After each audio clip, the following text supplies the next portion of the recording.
You're listening to Seattle Real Estate Podcast. Dan, welcome to the show. Yeah, it's good to be back. Yeah, it's been a while. It has. Yeah.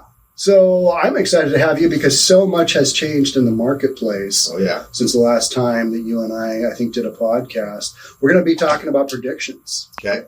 So we know kind of where we sit here at the end of quarter four. Mm-hmm. What does 2024 have in store for us? Is it going to be better?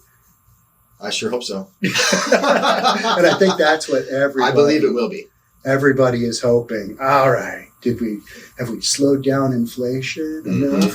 Are mortgage rates going to come back to that 3%? Are they going to dip down to 2.75%? Yeah. So let's jump on in. So we keep hearing a lot about the market crashing because rates went way up. What would you tell to people? What do you tell people who are like, yeah, but I hear the market's going to crash and then prices are going to come way down. Should I wait for that? Right. As a mortgage broker, what would you say? Right. Well, there's a few different angles you can approach this from.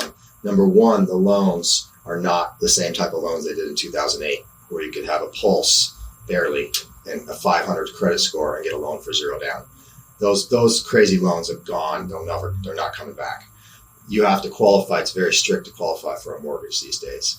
That's one of the things. The other one is just so little inventory, right? We're at record lows for inventory, and there are tons of buyers out there compared to the number of houses for sale. There's just not a lot of people selling if you're sitting at 3% on your home. People aren't. I'm not selling at 3%. Yeah, we've got a massive supply issue, don't we? Yeah. So those are two key components that I would say. That we're not going to have a crash. Right. Yeah. Why we won't. Right. Right. Yeah. And everything right now seems to be so dependent upon what the Fed is doing and where interest rates are going to go. Because the Fed is essentially trying to slow inflation. Yeah. Right. Yes, they are. And so let's choose that one. Inflation. Where does inflation sit right now, and where can we expect to see it go? Yeah, well, good question. I mean, it's coming down. The last Consumer Price Index report was very good for inflation. I'm trying to remember the exact numbers, but I think year over year it went from 3.7 to 3.2. So it dropped half a point. Half a point. And that was for October. That's a significant drop. Rates improved quite a bit on that news. We've seen rates come down from around 8% to the low 7s in the last 6 weeks. Let's talk about that. Yeah, so we saw them go up to like 7.79 somewhere in there. Yep. And now, beginning of December, they're somewhere 7.25. Yeah, 7 to 7.25. Big drop. On a fixed rate. Yeah, big drop. Yeah. Where do you see that part going? Jobs reports are coming out, inflation reports are coming out every month, right? So if those keep showing a weaker economy, meaning less inflation, less jobs created, then we'll see rates continue to go down. I think it's going to be a slow drop here over the next few months, but I think once we get to 2024 and further into 2024, it'll be a little more rapid decrease in rates. And when do you think that first rate drop will be? Well, I think we'll possibly see rates in the next 60 days go down a little bit more. I mean, I don't know exactly how much, right? It just depends on these numbers. So we are at, call it December 1. Yeah. We're at 7.25. Yeah. Somewhere in there. Yeah. Do we go to 6.5? I mean, I think that it could be a couple months before we see that. Maybe 3 or 4 months. Do we drop under 7? I think so. I think do we do that by the end of the year? I think we probably do. Yeah, I think do we'd probably see 6.75, 6.8, 6.9. Yep. Yeah. Okay. 6.75, 6.875, somewhere around there by the end of the year, hopefully. Because the market is essentially looking at everything that the Fed is doing and trying to get information, trying to postulate what direction are things going. Yeah. Because you and I looked at basically a percentage of how much rates will be cut. Right. By certain times in 2024. 100% the rates are going to get cut in 2024. Right. It's a matter of when exactly that happens. Yeah. And even when the Fed cuts rates, they're not cutting mortgage rates. They're not cutting mortgage rates directly. That's right. But it does have an effect on what rates will do because the market digests that. But if the Fed cuts rates, let's say in the spring of 2024, 0.5 point, mortgage rates aren't going down 0.5%. But there is a trickle down effect in that, and that the market digests that, and then rates will drop some. So the Fed drops rates 0.5 point in March, let's say 2024, which would be great. Mortgage rates, who knows how much they'll go down. It could be 0.25% within that week. There could be some ups and downs. Or is it already priced into the market now? And it could be priced in the market. If there's word on the street that the Fed's going to do this, it'll get priced in the market ahead of time. Right. Right. Just purely conjecture. Yeah. It could be rumor. Right. Because what I'm reading is vast majority of the Fed officers they believe that inflation is under control, that the data coming back means they won't have to raise rates anymore. That's a big one. So we're hopefully done with that. Yes. I believe we're done. The Fed's done raising rates. Would you predict no more rate increases from here on out? I think there won't be any more. Yeah, I don't think there will be either. And do you think so? You think Q1 we'd have a 0.5 point cut? If I was to estimate, I would say 0.5 point by the end of March. Because I think the stat we saw was 60% chance that we'd have a rate cut by the end of Q1, which would be end of March. And it was like 89, 88% by May. Yeah. And then by July, it was I think 90-some%. Right. Chance it's just gonna happen. That's an estimate based on what the street thinks. So we've still got inflation going, but the stats are coming back. Our data is coming back. Yeah. And now our rates are starting to come back down. Yes. So is this a good time for people to be considering, if they've been sitting on the sidelines, how much can we expect rates to drop in 2024? Like, what would you think your bottom number would be? Are we going to go to 5? I think I take it in quarters, but I mean, I really feel like based on everything that I've been reading and hearing that by summer, we'll be quite a bit lower on rates. I think that we will see something with a 5 on it by summer. Wow. So I think, I mean, it could be. So by Q3, under 6. Yeah. I think by like July, August, I think we'll be under 6. Wow. Now I don't think we'll see under 5 next year. I personally think the new norm for interest rates, once we get through all this and maybe we're at the end of 2024, might be 5.5%. Right. I mean, that would be the new norm low. Yes. And that is an amazing rate. Yeah. Historically, if you get to 5.5% or even 5.75 and on a 30-year fixed, that's really good. Right. Throw out those COVID rates. We're not going to see those again. We're not going to see those again. Unless there's another COVID. And why did those go so low? I mean, COVID was a big factor, right? The economy was really the bad. Uncertainty, not knowing what's going on. Yeah, exactly. They wanted to spur. The Fed was buying tons of mortgage-backed securities, mortgages. So they're investing in mortgages, which made rates go really low. So they were doing quantitative easing. Now they're doing quantitative tightening, which quantitative tightening is basically they're selling. They're selling.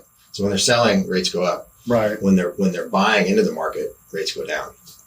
And we're seeing quantitative tightening right now. And that's another factor. They should stop the quantitative tightening pretty soon. And when they stop that, rates will go down. Even further. Yeah. Okay. So you're thinking 5s-ish. So let's go over the difference between interest rates at, call it 7.5 and 5.5. That's like, I mean, on a $800,000 purchase with 20% down, you got $160,000 down. That's a big difference in mortgage payment. Yeah, that's a big difference. Over $1,000 a month lower if you're talking 2% drop on the rate. Right. Yeah. And that will allow a lot more buyers to re-enter the marketplace that basically got taken out when rates went up. Right. There's a ton of buyers sitting on the side. I've done a ton of pre-approvals and then rates went up and they've got cold feet, so they're waiting. What do you think it'll take for them to jump back in rate-wise? I mean, if rates drop 0.5%, a lot of people will come back into the market. So if we get to, say, 6.5 in the first quarter of 2024, inventory will hopefully be a little stronger than it is right now because a lot of people will list their homes in March, April. I think we'll be very busy, and I think there'll be a lot of people going up against multiple offers again. Yeah, I think so, because we're not that far off of it now. No. Here in the Puget Sound area, we've got a supply, we're at maybe 2 months in the heaviest of markets, but we've still got a lot of markets that only have like a month of supply. Well, 2 months is really low, right? 2 months is really low. Yeah. And you and I were talking about, you'll see these national articles come out and they will talk about, well, across the nation, we've got a supply of XYZ. The supply is expanding. We're getting more supply. Mm-hmm. I'm not seeing that in any of the markets that I'm following. Yeah. Yeah. There's the Seattle market, to me, and that's where I do most of my business, has the lowest inventory of all the markets I do business in. Yeah.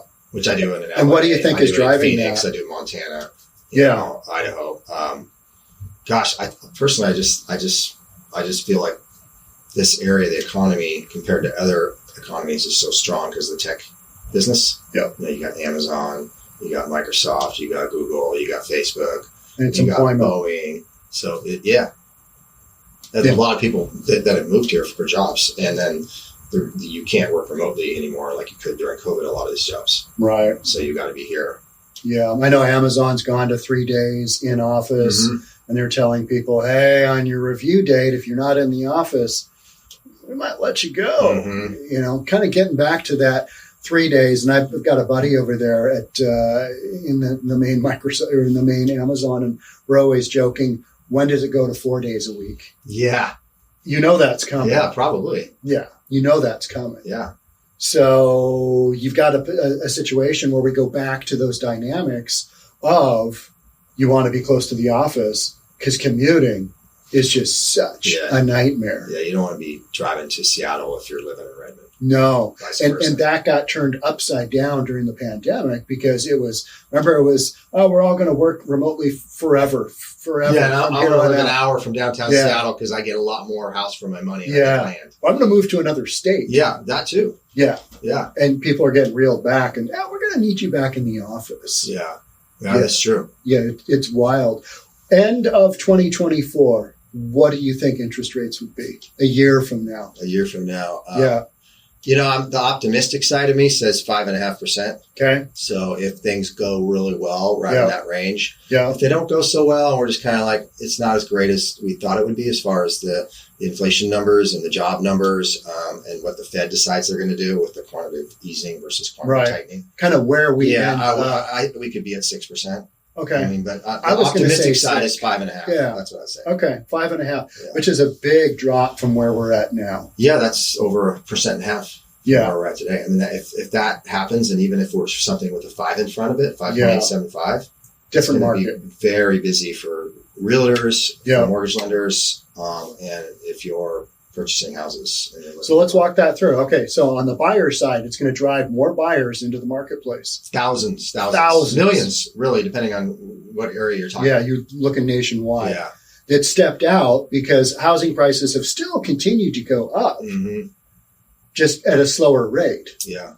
And so now you've got more buyers, and we keep hearing that sellers don't want to put their property on the market because then they got to go buy in a 7% interest rate environment. Yeah. And they're not wanting to do that. Yeah. If they're not having to move, or they're not retiring, those are the people they're not maybe wanting to sell. Like if you live in Washington State and you work for Microsoft or wherever you work and you don't have to move, and you're sitting at 2.75, and you're not going to have a mortgage for $600,000, 2.75 versus another mortgage for $600,000 or $800,000, and you're at 7%. It's not happening. Not happening too often. Every once in a while, somebody's got to have a house. They got the money. They got the double income, and they can make it go. But it's not that frequent. Right. But even with that being said, with all these buyers pulling back from the marketplace, prices have still gone up, just very, very slowly. Yeah. But they haven't tanked and cratered. No. One of the exceptions was the upper end market in like San Francisco. I was following that. We've got some properties that have come down in price a lot, but that's because they spiked up so hard. Yeah, because they were at $4 million and now they're at 3.5 or whatever. Yeah. And they're taking longer to sell. Yeah. Plus, you've got the whole work from home thing has impacted a lot of areas. that have San Francisco and New York City are, pretty good examples of All right, we told you guys all that you could work from home, and a bunch of you guys still are. And so you've got some different dynamics going on. Now you can't. Yeah. Now you can't. And so you're starting to have that come back to the office type scenario. All right, so we've got buyers are going to come back. Sellers, you're going to have some more sellers. Yep. But in my prediction, whatever demand you're creating by interest rates going down, that's going to suck up whatever inventory you got coming on. Yeah, because there will be a lot more buyers that come in, and then there'll be less homes for sale. So, yeah. Now there will be hopefully more inventory then than there is today, because the seller might say, okay, I think I can get an extra 5% for my house now in the spring of 2024 than I could in the fall of 2023. And they've got a lower interest rate to look to. And they're moving from on the buy. It's a lot easier to move from 3% to 5.75 or 6% than it is from 3% to 7.25. Not quite so painful. Yeah, exactly. That makes a lot of sense. And they've got that equity, right? There's a lot of people that are sitting on a lot of equity right now in their houses. There's a lot of boomers that are sitting on a lot of equity. If you bought something pre-COVID, before COVID, and say 2000, like I bought my house in Whitefish in 2018, it's over doubled in price. That's insane. Almost tripled. Yeah. So it's crazy. It's crazy. I'm sitting on a pretty low rate though. So you're not going to sell. Yeah. I'm not planning on it. And that's what we're seeing. We're seeing with boomers, they've got these big homes that they raise their families in, and they either have no mortgage or a super low interest rate mortgage. Mm-hmm. And even though it's one of them or two of them in, call it a 3,000 square foot home, they don't want to go anywhere. And so they're not turning those over. Yeah. Because where would they go? Things have gotten so expensive. Yeah. Even if they downsized 1,000 square feet from 3,000 to 2,000. Yeah. It's still. And it's such a big move for them.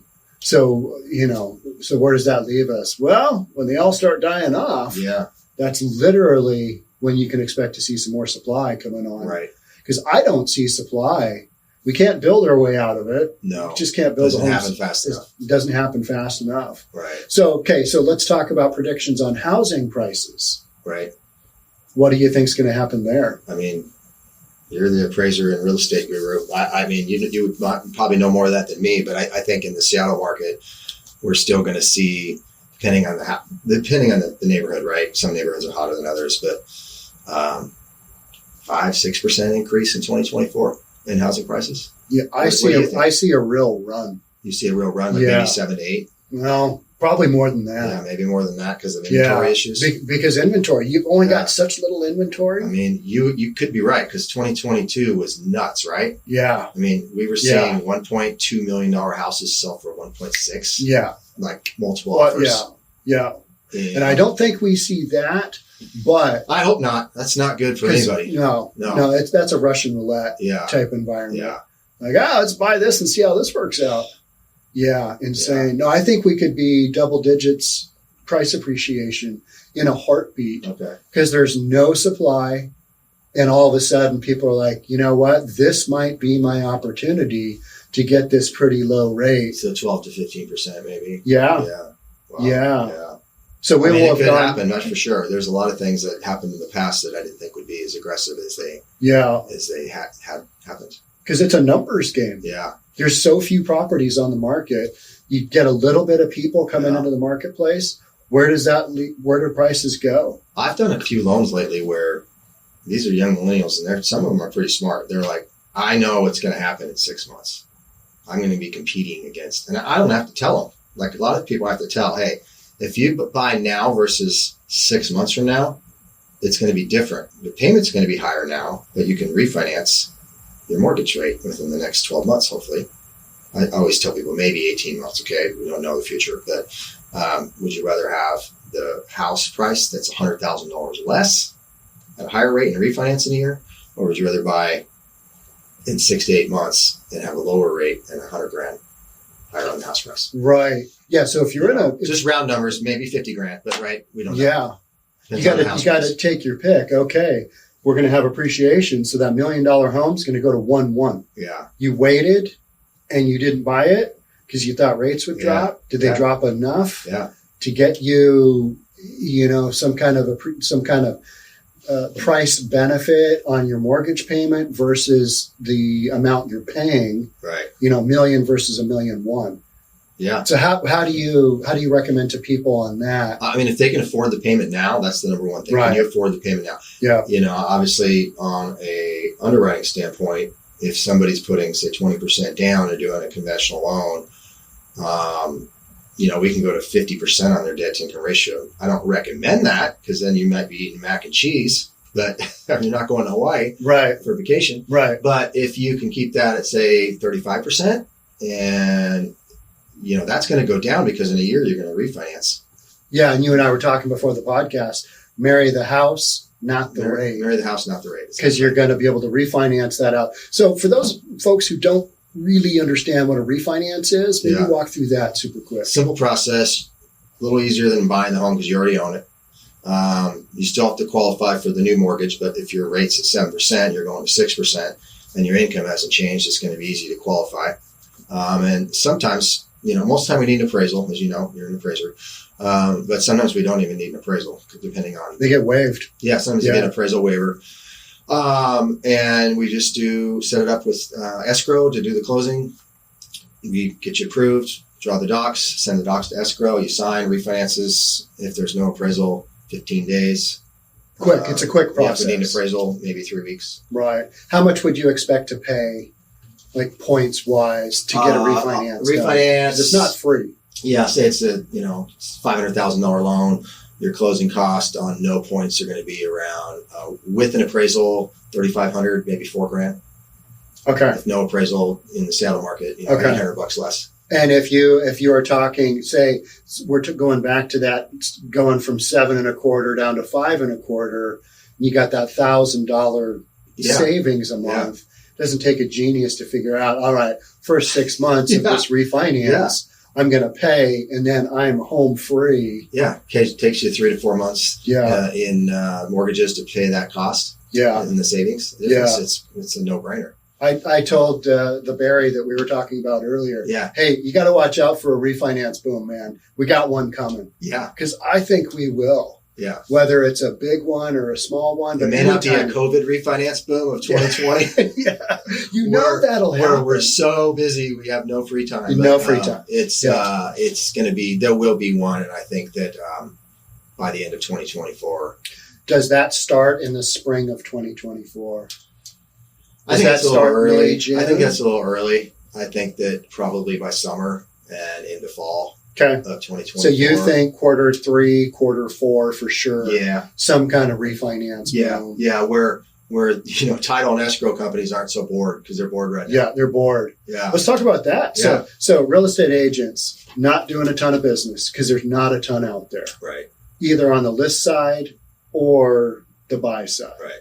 Lenders, pretty slow. Yeah. Everybody's whacked a huge portion of their overhead just to make a go of it. Right. Title, escrow, all in the same boat. Yeah. Just they're bare bones right now. Absolutely. And so when we have this refinance boom come through, you had all these people, now you don't. Yeah. Now you're going to make that volume go with a much smaller. It's just yeah, I mean those people will be like, our Fairway independent mortgage, and like most mortgage lenders, probably had to cut their office staff in the last 18 months by a significant amount. Yeah.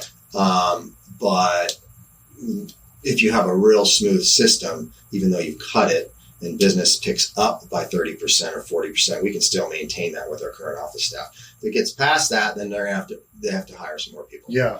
Those people they just fired. The people that just got fired or laid off. Hey, they were really good workers.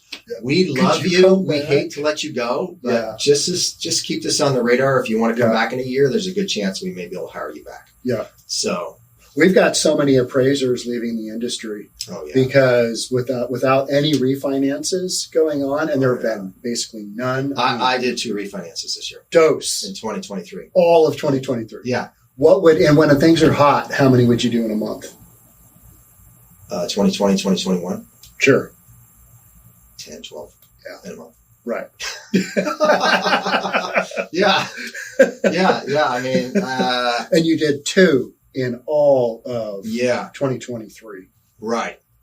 Whole. Right. Less than I thought. You're averaging 1 every 2 quarters. Yeah. Yeah. And that's why It's a we've big got difference. Yeah. the volume we've got. I mean, that's just an indicator of business is slow. Yeah. We've got appraisers that are leaving the industry because there is zero business for them. Like Right. there's appraisers out there that have done literally a handful Oh, it's sad. throughout the entire year. Mm-hmm. The business just isn't there. Yeah. So they will leave. Now there's even fewer appraisers. How many mortgage guys will drop out, do you think? I mean, I've read some stats this year that maybe 50% of the loan originators that are maybe not seasoned veterans, that are, like I've been doing this over 20 years. Right. Maybe if they started within the last 5 years, like 40-50% of them are quit or already are going to quit. They're doing something else. Yeah, they're doing something else. There's been quite a few that I know personally. Yeah. That have had to go do something else. Yeah. It's expected. And there's appraisers out there. There's real estate brokers out there. Right. But then when this thing cranks up again, and it will, because it always does, and then everybody's like, do you remember when we were really slow? Yeah. Do you remember that? Yeah, I remember that whole 18, month period. Yeah, 18 months it's been. It's been, I count it from like July of 2022. Yes. Totally. Absolutely. You nailed it. I was super busy the first 6 months of 2022, did a lot of business. The last 6 months, my business was down like 50%. It just, everybody's was. I mean, yeah.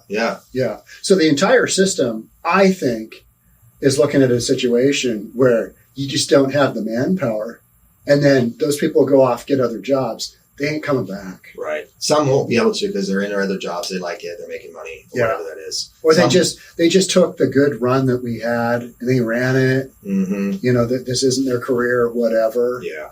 But I think you're going to have some real topsy-turvy times come in. So let's finish up. What do you think about inflation? Where are we going to sit with inflation? What do we need inflation to be at to make all of this?